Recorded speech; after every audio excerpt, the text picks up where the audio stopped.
Живеем в свят, който е изграден върху принципа на транзакцията. Работиш усилено, получаваш награда. Грешиш, плащаш цената. Божията благодат не може да бъде заслужена, нито спряна и със сигурност не може да я активираш с жертвите си, защото няма да е вече благодат. Най-добрата дефиниция на благодата можем да я видим не в някой речник, а именно в Библията. А щом е по благодат, не е вече по дела, иначе благодата не би била вече благодат. Ако е по дела, то вече не е благодат. Римляни 11.6. Нека обясня. Живеем в свят, който е изграден върху принципа на транзакцията. Работиш усилено, получаваш награда. Грешиш, плащаш цената.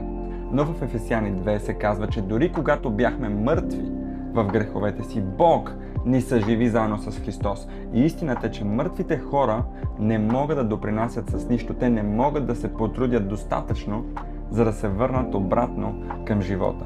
И точно за това Божията благодат е толкова скандална. Тя не просто ти дава това, което не можеш да постигнеш сам, тя ти дава това, което изобщо не заслужаваш. Апостол Павел каза, че получаваме Божията благодат, защото Бог е богат на милост и изобилен в своята велика любов.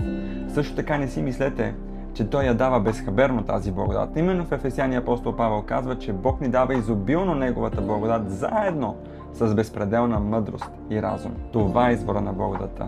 А ето и частта, с която се справяме най-трудно. Ако не мога да я заслужа, тогава не мога и да я спра. Можеш да бягаш, може да се бунтуваш, може да се криеш в срам и осъждение, но Неговата благодат е нова всяка сутрин и неуморно те преследва. Затова спри да се бориш да заслужиш Божието одобрение, спри да се криеш зад опитите си да впечатлиш Бог и да му докажеш, че можеш, защото ако можеше, щеше. Но точно за това дойде Исус.